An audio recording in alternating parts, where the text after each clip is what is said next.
à quoi sert l'État d'Israël, pourquoi il est ce qu'il est, et pourquoi il fait ce qu'il fait, si on ne le pense pas comme étant un élément du maintien de l'ordre au sein du dispositif moyen-oriental qui permet entre autres de sécuriser le canal de Suez et l'acheminement des hydrocarbures vers les pays occidentaux qui en ont besoin. Donc évidemment, l'État d'Israël joue un rôle clé là-dedans et ça permet de comprendre pourquoi il bénéficie du soutien des États-Unis. C'était avant quand même la chute du Shah d'Iran, ça peut être 1967, quand l'État d'Israël met une volée aux armées arabes et au nationalisme arabe.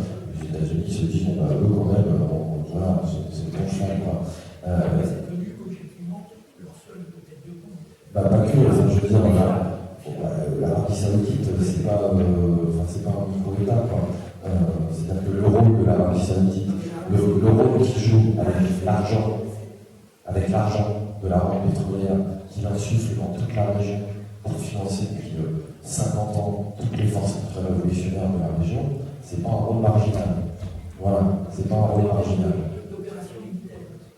Comment ? Je parlais en termes d'opération. Oui, mais moi je parle en termes de dispositif de contrôle global, et je pense que quand l'Arabie Saoudite finance des organisations comme l'État islamique, c'est une opération militaire.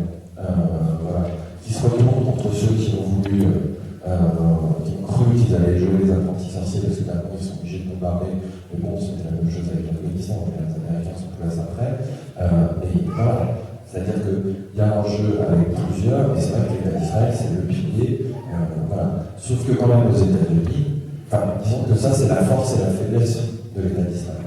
C'est-à-dire que l'État d'Israël est fort parce qu'il est soutenu par les pays occidentaux et notamment les États-Unis. Et l'État d'Israël est faible parce qu'il n'est ce qu'il est que parce qu'il est soutenu par les États-Unis et par les pays occidentaux. Quand les intérêts de l'État d'Israël divergent des intérêts des États-Unis, c'est là qu'on se rend compte que toutes les conneries sur le thème c'est Israël qui fait la politique étrangère des Américains, c'est n'importe quoi.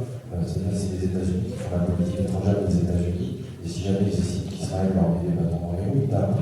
Voilà. Ce qui s'est passé au début des années 90, la chute de l'URSS, la redéfinition des rapports de force et des systèmes d'alliance au Moyen-Orient, les États-Unis ont dit à Israël il faut négocier avec les Palestiniens. Israël a dit non, on ne veut pas. Les États-Unis ont dit ok, on ne se rend pas garant pour le prochain emprunt de 10 milliards de dollars pour les banques américaines. Voilà, déjà, ils sont allés négocier. Voilà, ils ont négocié dans les conditions internationales. Ils sont allés négocier. Et en ce moment, c'est clair que l'administration états-unienne, ça fait quelques années que ça dure. Moi, je sais, je le disais, dès l'arrivée d'Obama au pouvoir, ça faisait rigoler les gens à l'époque, ça les fait moins rigoler maintenant. Moi, je disais à cette époque-là, l'arrivée d'Obama, le principal changement qu'il va y avoir en politique étrangère, c'est pas sur la question palestinienne, c'est vis-à-vis de l'Iran. C'est-à-dire qu'il va y avoir un gros rapprochement avec l'Iran. Et là, c'est ce qui est en train de se passer depuis un an. Les élections en Iran ont facilité ce truc-là, parce que c'est plus l'armée immédiate, c'est Rouhani qui devient un peu plus sympa, du point de vue états-unien. Et donc, il y a un rapprochement avec l'Iran, et ça fait pas beaucoup rire en Israël. Voilà. Et les États-Unis sont de plus en plus, alors il ne faut pas lâcher l'État d'Israël, c'est pas le problème, mais en train de reconsidérer en partie leur système d'alliance dans la région, en regardant ce qui se passe du côté de l'Iran, ça fait pas du tout parler les Israéliens. Ce qui a introduit quelque chose que je ne développerai pas, et dans la mesure où on sait, on dit, on analyse que l'État d'Israël, non seulement est ultra supérieur militairement, politiquement aux Palestiniens, et qu'il est en plus soutenu par les pays occidentaux, ça veut dire qu'on ne peut plus faire semblant de ne pas penser les Palestiniens comme ayant eux aussi un arrière-pays qui s'appelle le monde arabe. En réalité, celui des Palestiniens à un moment donné, c'est aussi être attentif à ce qui se passe dans le monde arabe et à tous les processus qui vont dans le sens d'une modification du rapport de force entre le monde arabe en général et l'impérialisme occidental en particulier, parce que ce qui se joue derrière l'affrontement entre Israël et les Palestiniens, c'est l'affrontement entre l'impérialisme pour le contrôle des ressources de la région et les peuples de la région pour le contrôle sur leurs propres ressources. Voilà, je pense qu'il faut toujours qu'on ait ça à l'esprit. Pour revenir sur le truc plus palestinien, je vais essayer de faire un truc un peu plus global à partir des différentes questions. Il y a effectivement un chantage aux aides internationales par rapport à Gaza. On va vous donner des sous si vous déposez les armes. Mais c'est quelque chose qui n'est pas nouveau. C'est-à-dire que là, c'est par rapport à Gaza, mais par rapport à la Cisjordanie, c'était comment dire, dès les accords de Oslo, il y a tout ce truc-là. C'est partir de 1994, il y a 500 millions de dollars qui tombent chaque année dans les caisses de l'autorité palestinienne, venus des pays occidentaux. 500 millions de dollars, c'est énorme à l'échelle de ce qu'est l'autorité palestinienne. 500 millions de dollars jusqu'en 2000 et plus d'1 milliard par an à partir de 2000. C'est-à-dire que l'autorité palestinienne comme structure n'est pas économiquement viable. C'est-à-dire qu'elle ne peut fonctionner que parce qu'il y a de l'aide internationale. S'il n'y a pas d'aide, l'autorité palestinienne ne peut pas payer les salaires des fonctionnaires, elle ne peut rien faire. Donc ils sont sous dépendance économique. Et quand tu es sous dépendance économique, tu es sous dépendance politique. Tu es sous dépendance politique parce qu'on peut faire comme en 2006, quand les Palestiniens votent pour le Hamas, l'Union Européenne et les États-Unis disent on ne finance plus l'autorité palestinienne. Et en une semaine, ouf, le truc s'écroule. Et ce truc a été mis en place grâce aux accords d'Oslo. C'est-à-dire qu'on a fait comme s'il y avait la possibilité de l'émergence d'un appareil d'État palestinien alors que l'occupation se poursuivait et la colonisation se poursuivait.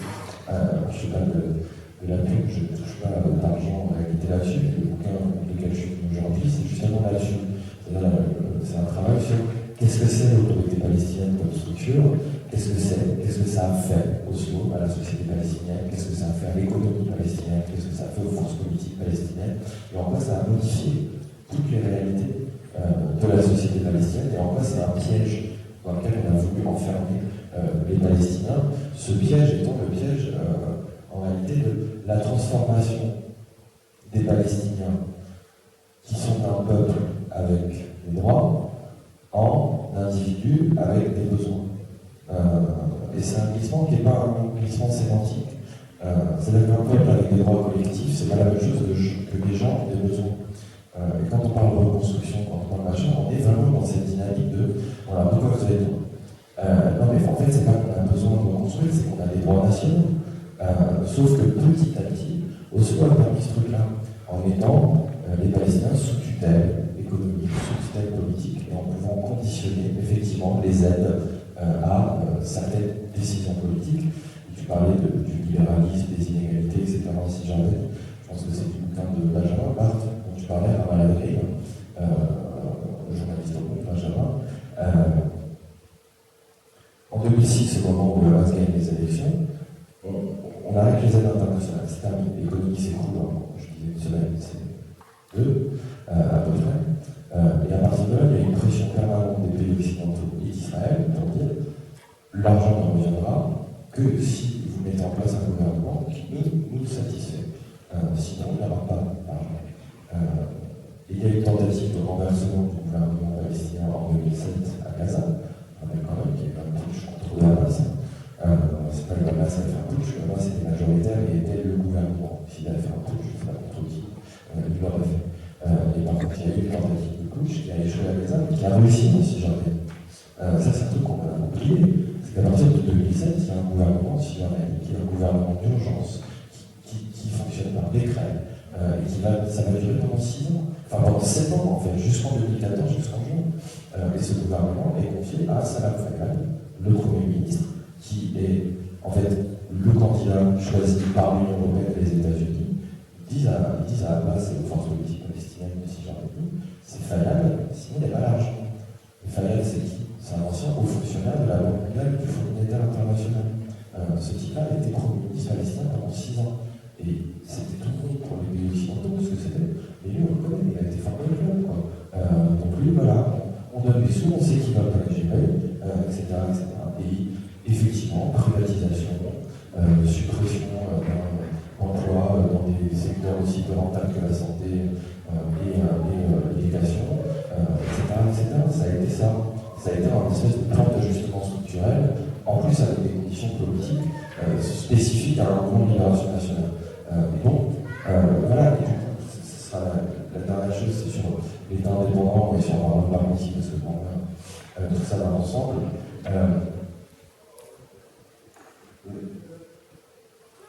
Il y avait une réalité avant Oslo qui était celle de l'occupation politique de la Palestine par Israël, etc.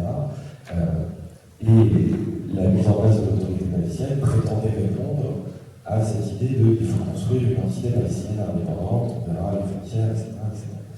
Sauf que l'expérience de ces 20 dernières années montre qu'il n'y a pas de possibilité de construction d'un État palestinien indépendant tant que l'État d'Israël sera l'État d'Israël.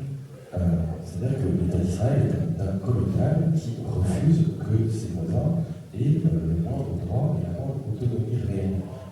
Et donc le problème pour moi se pose dans ces termes-là, pas en termes de quelle serait la meilleure solution à long terme, en termes de qu'est-ce qui se passe quotidiennement, qu'est-ce qui se passe concrètement, et est-ce qu'on va continuer à prétendre qu'il est possible aujourd'hui de signer un papier avec les représentants d'un État qui nie les droits du peuple qui seraient les autres signataires du papier. Évidemment non.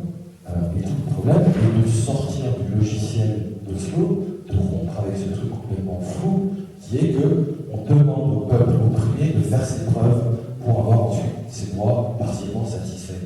Et ça, il faut en sortir un peu partout. Et dans le mouvement national palestinien, ça se pose de plus en plus. Les gens qui posent la question de la dissolution de l'autorité palestinienne, qui disent voilà, ce truc-là, il faut que ça disparaisse. Parce qu'on fait le boulot à la place d'Israël, parce qu'on donne l'illusion qu'on aurait une autonomie alors qu'on n'en a pas. Toute la question est la reconstruction du mouvement national. Et ça va mettre la même chose à Marc-Marcotti. Moi, de manière générale, je ne crois pas dans la capacité d'individus, sous prétexte qu'ils seraient représentatifs, intelligents, forts, consensuels, à créer des dynamiques sociales et politiques. C'est les dynamiques sociales et politiques qui produisent des individus. Barghouti a été produit par les années 80, la première intifada et la critique d'Oslo, même si c'est une critique assez relative. Mais aujourd'hui, Barghouti n'est absolument pas quelqu'un qui aurait la capacité de fédérer quoi que ce soit, parce qu'en réalité, c'est déjà, c'est triste à dire, Barghouti, c'est un homme du passé. Voilà. Barghouti, c'est un homme du passé. On nous dit souvent la jeune garde, etc. Barghouti était secrétaire général du Fatah en 1994. Ça fait 20 ans que le gars est dirigeant numéro 1 du Fatah en Cisjordanie. On est en prison depuis 10 ans. Disons qu'il a un habitus, dirait l'autre, mais une expérience en tout cas politique et sociale qui est très en décalage avec celle des générations palestiniennes qui construiront le nouveau mouvement national palestinien. Il a un rôle à jouer là-dedans, évidemment, il jouera un rôle, mais il n'y a absolument pas de possibilité de croire que ça serait le second suprême. Je veux dire, en comparaison avec Mandela, j'avoue c'est vrai qu'elle est souvent faite, mais moi, elle me révolte. Elle me révolte parce que Mandela, à un moment donné, c'était pas qu'il représentait Nelson Mandela et l'orientation de Nelson Mandela.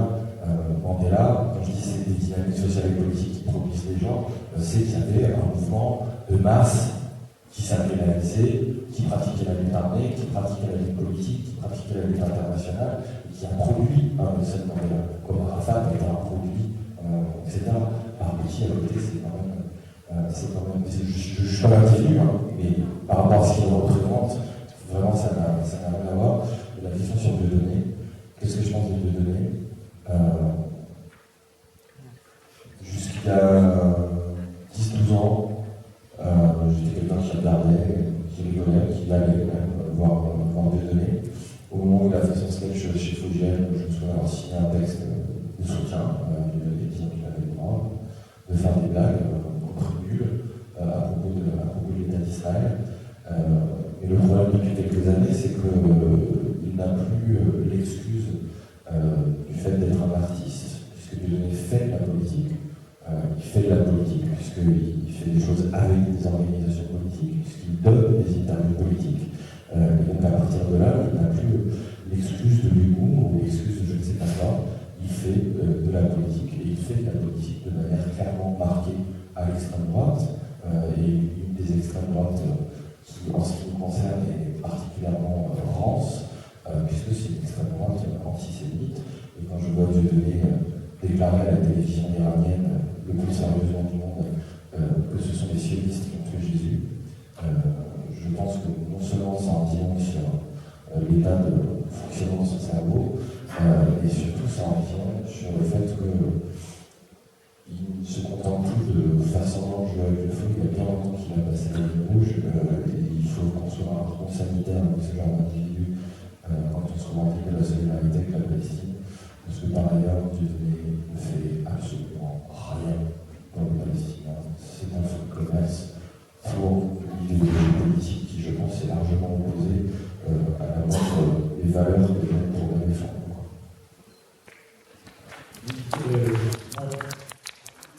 J'ai demandé en ce qui concernait la répression contre les juifs israéliens qui sont en opposition à leur gouvernement. Alors effectivement, il y a eu, il y a pas très longtemps, qui circulait sur Internet, qui a peut-être été publié par Signe Mensuel, je ne me souviens plus, il y a eu une lettre de Michel Wachowski, qui disait, voilà, ça fait 40 ans, 50 ans que je suis militant, et effectivement, à l'époque où il était interdit à tous les Israéliens de rencontrer l'OLP, donc dans les années 70, Michel rencontrait l'OLP clandestinement, il a même fait de la prison pour ça.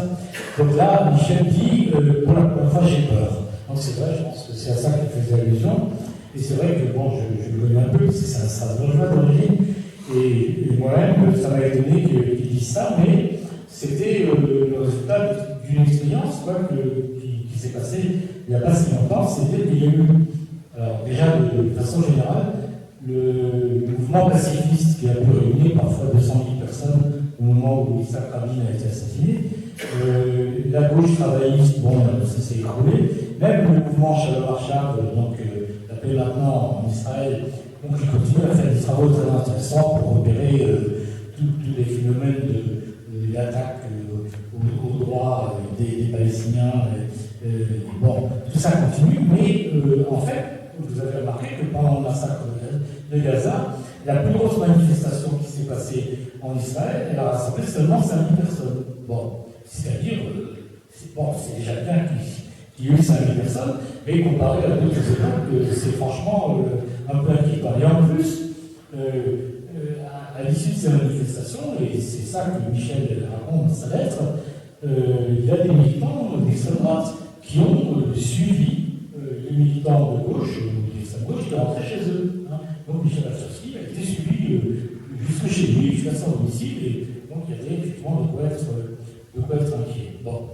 Donc voilà, ça c'est pour une chose. Concernant les indignés, il y a eu effectivement, alors je sais qu'il y a 2 ans, 3 ans même déjà, il y a eu un assez puissant mouvement d'indignés, bon, qui avait établi un campement sur l'une des avenues principales de Tel Aviv, et bon, qui est un peu à l'image des indignés du monde entier. Il y avait même, si je crois me souvenir, une des tentes, où on pouvait débattre aussi de la situation des Palestiniens, soit de l'intérieur, soit de l'extérieur, mais il faut dire que ce mouvement n'a pas duré et il n'a pas eu de suite. Hein. Il y a quand même un puissant mouvement à droite, à l'extrême droite, de la société israélienne qui s'est traduit lors des dernières élections. Et ceci, bien que la situation économique en Israël soit vraiment catastrophique pour les pauvres, hein, je me souviens d'un chiffre que j'ai entendu, selon lequel 29% de la population israélienne se trouvait en dessous du seuil de pauvreté. C'est énorme. Bon. Et je me souviens aussi, alors, ça a un rapport avec ce que Israël est en l'être et ce qu'il n'est pas, ça remonte à beaucoup plus d'années, c'est qu'il y a même eu un jour, et c'est aussi lié à la pauvreté, il y a même eu un jour une manifestation de 250 à 300 survivants de l'extermination des Juifs, donc des gens qui avaient survécu au Auschwitz et qui étaient partis en Israël de bon gré ou pas, enfin qui sont des Israéliens. Ils avaient revêtu leur costume de manière rayée d'Auschwitz et ils manifestaient contre, près de la Knesset, près du Parlement, parce que, disait-il, leur pension était de l'équivalent, je crois, de 350 € par mois, et que l'on ne peut pas vivre avec ça. En Israël, récemment, je ne sais pas si vous avez vu, j'ai regardé un reportage qui était tout à la gloire d'Israël, et dans lequel on voyait entre autres des Français qui venaient faire leur aïa, comme on dit, leur montée de Israël, et qui habitaient là-bas, et qui se rendent compte après que la vie est très chère, que les loyers sont encore plus chers qu'en France. Et donc, on nous dit souvent que les Juifs, c'est vrai, cette année, il y en a eu 5 000, c'est beaucoup plus que d'habitude, puis ça fait autour de 2 000 à 3 000 par an, des Juifs français qui vont en Israël. Cette année, il y en a, paraît-il, déjà 5 000, alors que l'année n'est pas finie. Mais on ne dit jamais dans la presse qu'il y a aussi des Israéliens qui quittent leur pays parce qu'ils en ont jusqu'ici. J'en connais personnellement 3 ou 4 à Strasbourg, des gens qui ont entre 30 et 40 ans et qui trouvent insupportable la vie en Israël, au point que maintenant ils viennent en France ou au Canada ou aux États-Unis.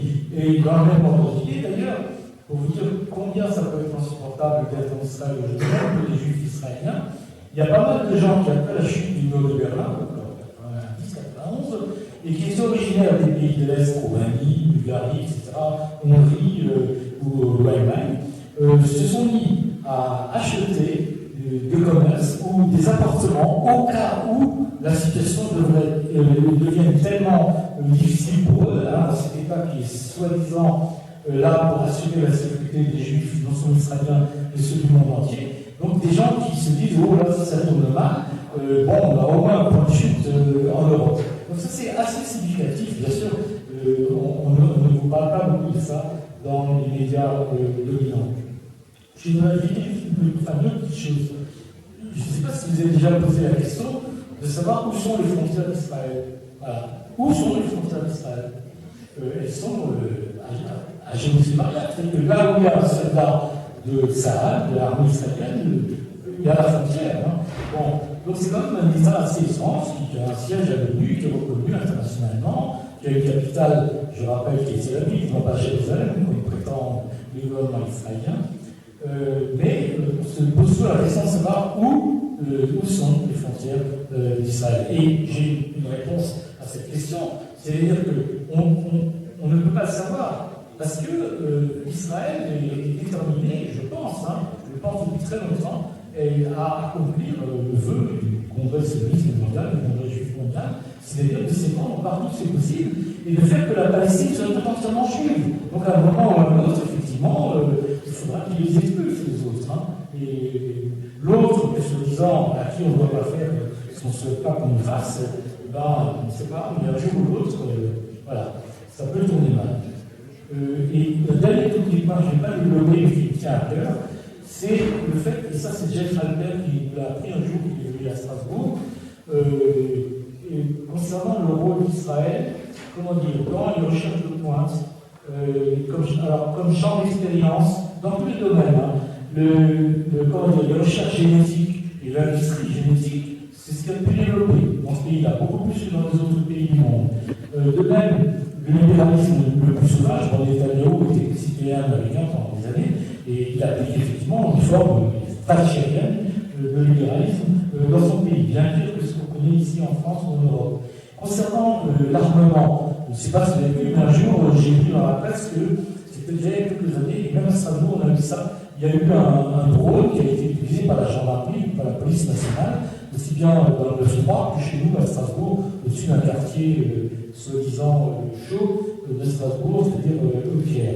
Or, c'est des drones qui sont souvent conçus, fabriqués en Israël et exportés. Il y a un accord d'ailleurs entre la gendarmerie nationale et la police nationale française et les forces de police équivalentes en Israël, ils font des entraînements communs.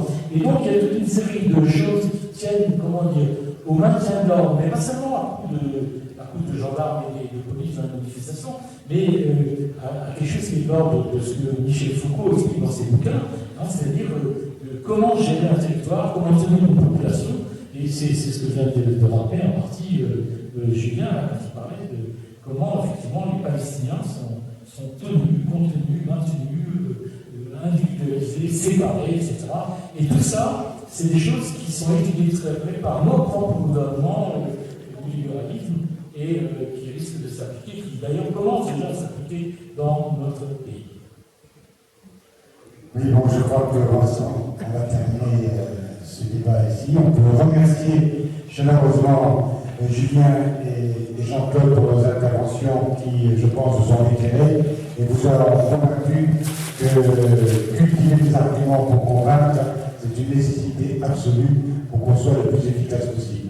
Donc on va maintenant pouvoir se retrouver de manière un peu plus conviviale. Je crois qu'il y a un repas ce soir, si vous n'êtes pas inscrit, vous vous inscrivez. Et puis, bon, il y a la table de presse, les rencontres le plus tôt possible, bien entendu, avec les discussions avec Julien et Jean-Claude qui vont se poursuivre. Vous individuellement. Voilà, merci bien.